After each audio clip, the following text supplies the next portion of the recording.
আরে ও গোপাল দাদা, গোপাল দাদা, এই সকাল সকাল কে আবার পিছু ডাকলো? আরে আমি গো আমি। আমি তো আমি নামে কাউকে চিনি না। আরে তুমি একটু পেছন ফিরে তাকাও তো। আমি তো সামনে যাচ্ছি, পেছনে তাকাবো কেন? ঠিক আছে, তাহলে আমি তোমার সামনে আসছি। আরে দৌড়াচ্ছ কেন? হ্যাঁ, আরে দাঁড়াও দাঁড়াও বলছি, দাঁড়াও, নইলে কিন্তু আমি মহারাজের কাছে যাব। হ্যাঁ, ও ভোলা তুমি? আরে আগে বলবে তো, আমি করছিলে কেন? একদম কথা ঘোরাবে না গোপাল দাদা। এবার বলো কি বলছি। দেখো, আমি তোমাকে আগের বছর 50 মোহর ধার দিয়েছিলাম। এ কি, তোমার তো মিষ্টির দোকান, ধার দিলে তো লোকে ছুরি কাঁচি ধার দেয়, আর তুমি মোহরে ধার দেওয়ার ব্যবসা শুরু করেছো কবে থেকে বলো দেখি? আবার কথা ঘোরানো শুরু করেছো। হ্যাঁ, আমি এবার কিন্তু সত্যি মহারাজের কাছে যাব। আরে মজা করছি তো। আরে বারবার আমাদের মধ্যে মহারাজকে টেনে আনার কি দরকার বলো তো? সে না হয় টানলাম, তবে তুমি ওই আমার 50 মোহর সুদ সহ কবে ফেরত দেবে বলো তো? আর কিন্তু তোমার হাতে ওই 1 সপ্তাহ সময় আছে। হ্যাঁ, 1 সপ্তাহ মানে কতদিন ভাই?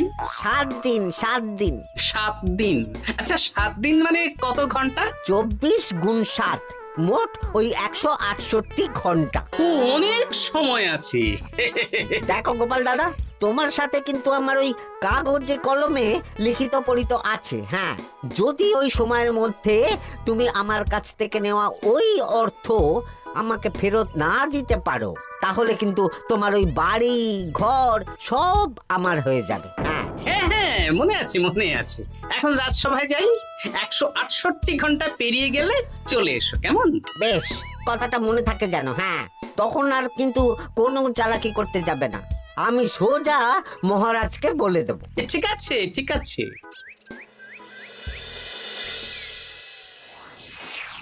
দেখুন মহারাজ, নিজের চোখেই দেখুন, সবাই হাজির, শুধু গোপাল ধা। সত্যি গোপাল ইদানিং আবার দেরি করে আসা শুরু করেছে। ওকে আচ্ছা করে ধোলাই দিন, তাহলেই চলে আসবে। কাজের কাজ তো কিছু করে না, শুধু বসে থাকে, তাতেও এই। যা বলেছেন মন্ত্রী মশাই। আমার মতে গোপালকে রাজসভাতেই বেঁধে রাখুন, তাহলে আর বাড়িতে যেতেও হবে না, আর দেরি করে আসবেও না। রোজ রোজ গোপাল করে রাজসভায় আসতে দেরি, তাই এবার তার পায়ে পড়াতে হবে বেড়ি। এই তো মহারাজ চলে এসেছি। আর বলবেন না, রাস্তায় ভোলা ময়রা চেপে ধরছিল। থাক, আর অজুহাত দিতে হবে না। নেহাত ভাগ্যের জোরে এই রাজসভার চাকরিটা পেয়েছিল। হ্যাঁ, মহারাজ ভালো মানুষ, তাই তোমাকে পুষছেন। আচ্ছা আপনি কি বলতে চাইছেন কি? আমি বলতে চাইছি যে মহারাজ যদি তাড়িয়ে দেন, তাহলে তোমার কি কিছু করে খাওয়ার যোগ্যতা আছে গোপাল? আপনার নিজের যোগ্যতা আছে? আছে বলেই মুখ ফুলিয়ে বলছি। হ্যাঁ, মন্ত্রী এটা একটা ভালো প্রসঙ্গ তুলেছে। আমার রাজসভার সকল সভাসদদের বলছি, যদি কোনো কারণে তোমাদের চাকরি চলে যায়, তাহলে তোমরা কি করবে একবার ভেবে দেখেছো? না মহারাজ, ভাবনাটা আমি সঠিক সময় কাজে লাগাই, ওই অকারণে ভেবে মাথা খারাপ করতে চাই না। হ্যাঁ, আহা, রাজসভার চাকরিটা তো তোমাদের পেশা। এই পেশার বাইরে তোমরা কে কি করতে পারবে? দেখুন মহারাজ, আমি তো ভেবেই দেখেছি যে যদি রাজসভার চাকরি না থাকতো, তাহলে আমি ব্যবসা করতাম। আমি মহারাজ যদি বিজ্ঞানী না হতাম, তাহলে শিক্ষা দান করতাম। আমি তো ছবি আঁকতাম, কলম না থাকলে আমি তুলি ধরবো। আমি কামারশালায় কাজ করতাম। আমার তো ছোটবেলায় মূর্তি বানানোর শখ ছিল, আমি মৃৎশিল্পের কাজ করতাম।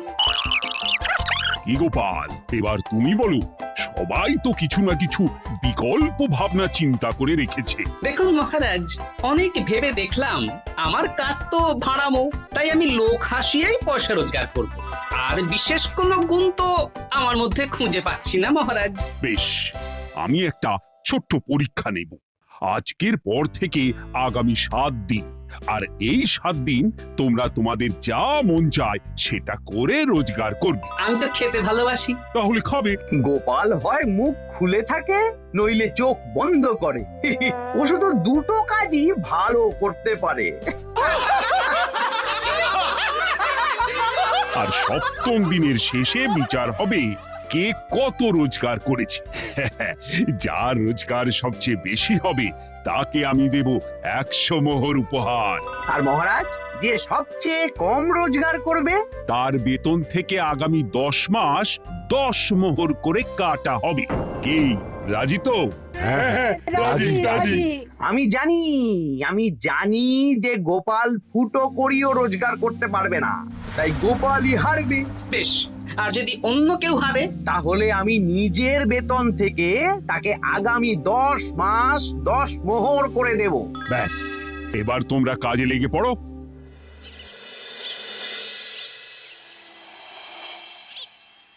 এ কি গিন্নি, আজকেও নিরামিষ? হ্যাঁ, আজকেও নিরামিষ খেতে হয়। হ্যাঁ, রোজই তো কিছু না কিছু একটা লেগে আছে তোমার। আমাদের পুরো শরীরটাই তো আমিষ। হ্যাঁ, তাহলে আমিষ খেতে বাধা কিসের বলো দেখি? বেশি তর্ক করতে হবে না বাপু, তা তোমাকে ডিম বানিয়ে দেবো। হ্যাঁ, না, আমি মানুষই ঠিক আছি গিন্নি। আরে তোমাকে ডিম বানাবো বলেছি নাকি? আমি বললাম তোমার জন্য ডিম বানিয়ে দেবো। জন্যটা তো বলনি তখন। আরে তাড়াতাড়ি দাও, তাড়াতাড়ি দাও। এখন কদিন শুধু খাবো আর ঘুমাবো, 7 দিন ছুটি। ছুটি মানে? সেসব পরে বলবো গিন্নি, যাও গিয়ে ডিম সেদ্ধ বসাও।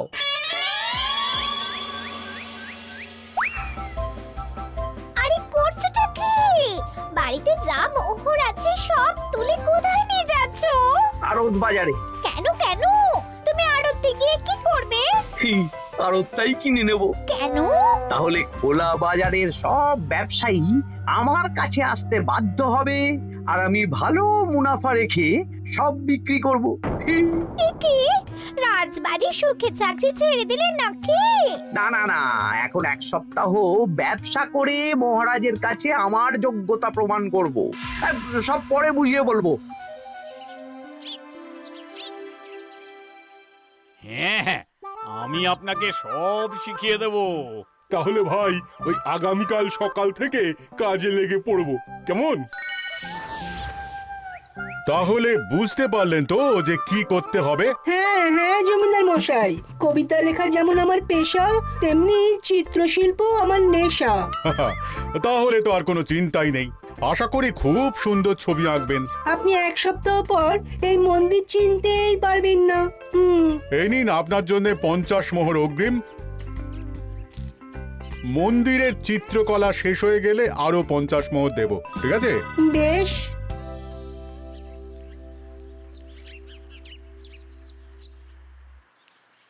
এই হাত চালা, হাত চালা।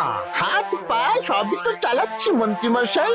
আপনি এত শাকসবজি আনাজ দিয়ে করবেনটা কি? আমি এখন 7 দিন কৃষ্ণনগরের বাজার নিয়ন্ত্রণ করব, তাই সব জিনিসপত্র আড়ত থেকে আমি নিজেই কিনে নিয়েছি। এবার সাধারণ বাজারের দোকানদাররা আপনার কাছে আসবে। কাল সকাল থেকে শুধু মোহর গুনবো।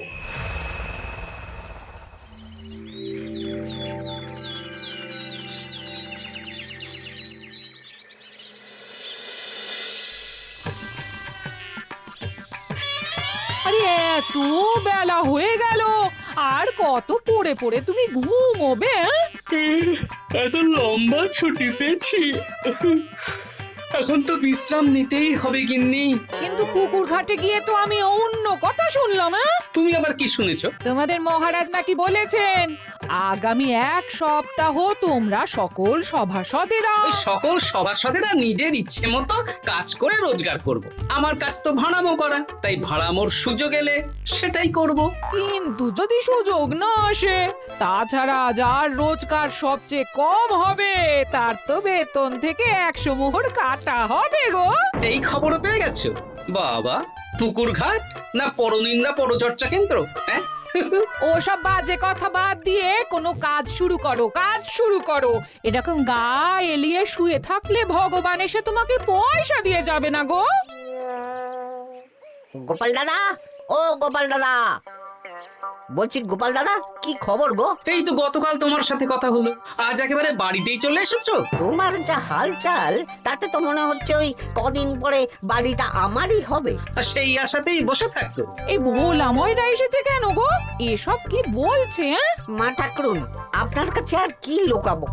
বহুদিন আগে গোপাল দাদা আমার কাছে 50 মোহর ধার নিয়েছিল। সেই ধারের থেকে 5 মোহরা এখনো আমাকে শোধ করেনি। সে কি?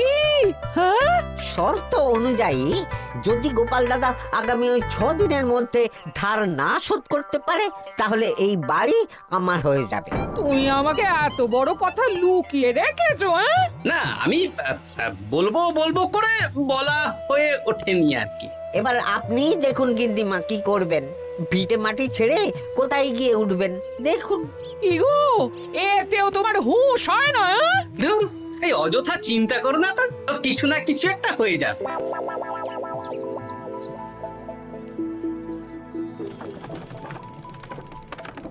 বাহ বাহ বাহ, পণ্ডিত মশাই, আপনি তো এর মধ্যেই কাজ শিখে গেছেন।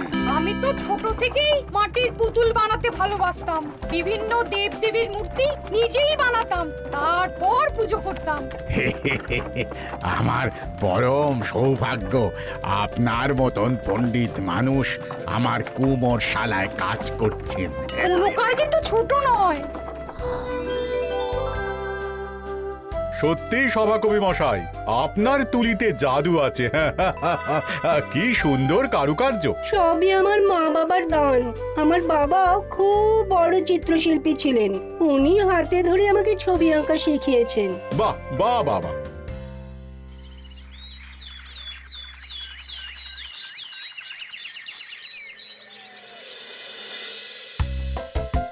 এই যে পুটি, আজকে তো একটা মজার জিনিস শেখাবো। কি জিনিস? নয়ের নামটা তো তোরা পড়েছিস, হ্যাঁ, বল তো। 9 একে 9, 9 দুগুণে 18, 3 9 27, 4 9 36। ঠিক আছে ঠিক আছে, এবার থাম। পুরো মুখস্থ। সে তো বুঝতেই পারছি। এবার মজার জিনিসটা দেখ। 9 কে 9, 9 দুগুণে 18, 18 মানে কি? 1 10 8। হ্যাঁ, এবার 1-এর সাথে 8 যোগ কর, কত হয়? 9 3 9 কত? 27। 2-এর সাথে 7 যোগ করলে কত হয়? 9 36-এর 3-এর সঙ্গে 6 জুড়লে 9। আরে বাস, দারুণ তো। হ্যাঁ হ্যাঁ। সত্যি বিজ্ঞানী মশাই, আপনি কি সুন্দরভাবে পড়া বোঝান। এটা তো আমার নেশা।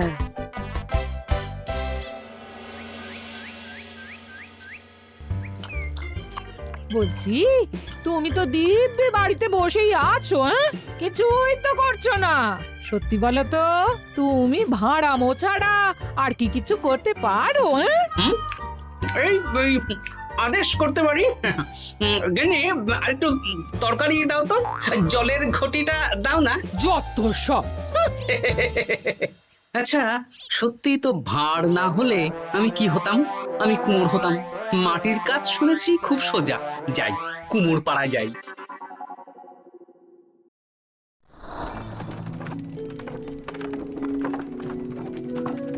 আমার কি সৌভাগ্য, রাজসভার দুজন সভাসদ আমার সঙ্গে কাজ করছে। আচ্ছা, এইভাবে ঘোরাবো? এই যা, হলো না হলো না। এটা কি মুড়ির মোয়া নাকি? দাও, আমাকে করতে দাও, তুমি অন্য কিছু করো।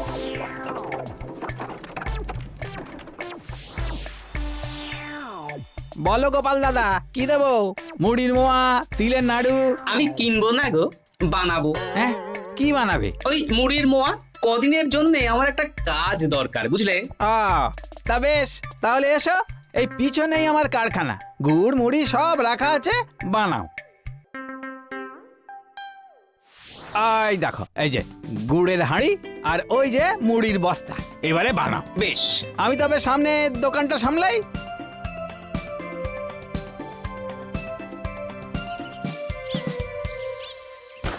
কিসের আওয়াজ হলো? আরে আরে আরে, এ কি করলে গোপাল দাদা? আর বলো না, ওই গুড়টা ঢালতে গিয়ে হাঁড়িটা হাত ফসকে পড়ে গেল। এই তুমি যাও তো, তোমাকে কিচ্ছু করতে হবে না, যত সব বিপদ বাড়ানো।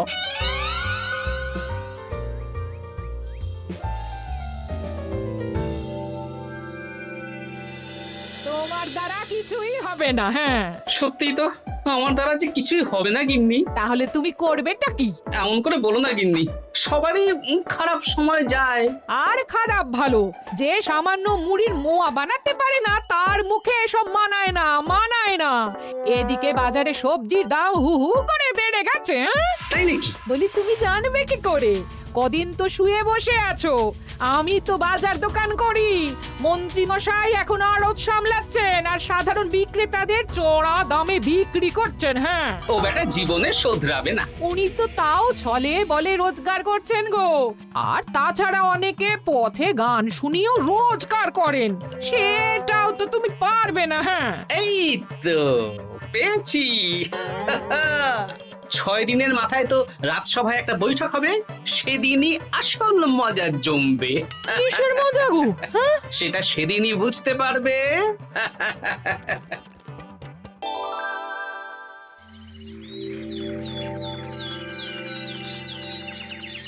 তারপর বলো, আজ তো ষষ্ঠ দিন, আজ অবধি তোমরা কে কত কত রোজগার করেছো? মহারাজ, আমি এখনো অবধি 200 মোহর। বাহ বাহ বাহ! আমি মহারাজ 15 মোহর। আমি 5 মোহর। বিভিন্ন বাড়িতে বাচ্চাদের পড়াচ্ছি, শিক্ষাদান করছি দিনরাত। সেনাপতি, আমি 10 মোহর পেয়েছি, আরো পাবো। আমি 50 মোহর অগ্রিম পেয়েছি, আরো পাবো আগামীকাল। বাহ বাহ বাহ! সবাই তো ভালোই রোজগার করেছো। আর গোপাল, তুমি বলো। মহারাজ, আমি এখনো অবধি কোনো রোজগার শুরু করিনি। আমি আগেই বলেছিলাম গোপাল একটা কানা করিও রোজগার করতে পারবে না। আসলে মহারাজ, আমি আজ সকালেই আমার প্রতিভা খুঁজে পেলাম। তোমার আবার কি প্রতিভা? আমি ভালো গান গাইতে পারি মহারাজ। আমার ছোট্টবেলার ইচ্ছে ছিল আমি রুদ্ধদ্বার সভা করব, গান গাইব, আর দর্শক বা শ্রোতারা আমার গান শুনে আমাকে পয়সা দেবে। বাহ বাহ বাহ! তা শোনালে না কেন? আমি চাই আপনারা সবাই আমার বাড়িতে আসুন, আমার গান শুনুন। এই না না না না না, তোমার গান শুনে অর্থ ব্যয় করতে পারবো না গোপাল। যদি শোনাতে হয় তো বিনামূল্যে শোনাও। তুমি ভেবেছো কায়দা করে গান শুনিয়ে রোজগার করবে? সেসব চালাকি কিন্তু চলবে না। না মহারাজ, আমার গান শুনতে আসার জন্য একটা কানা করিও খরচ করতে হবে না। আমি বিনা পারিশ্রমিকে গান শোনাবো। বেশ, তাহলে কবে শোনাবে বলো? এখনই চলুন, শুভস্য শীঘ্রম। আবার যেতে হবে কেন? এখনই শোনাও। আমার আবার নিজের বাড়ি ছাড়া প্রতিভা বিকশিত হয় না। বেশ তো, এই কদিন টানা কাজ করেছি, তোমার গান শুনে মনটা যদি ফুরফুরে হয়ে যায় ভালো তো। চলো গোপাল। আসুন আসুন, সবাই ভিতরে আসুন, আসন পাতা আছে, সবাই বসুন।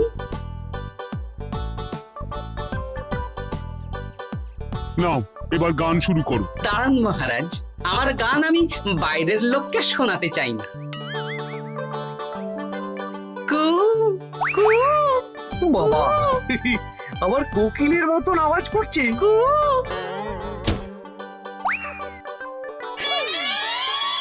নাও নাও, শুরু করো।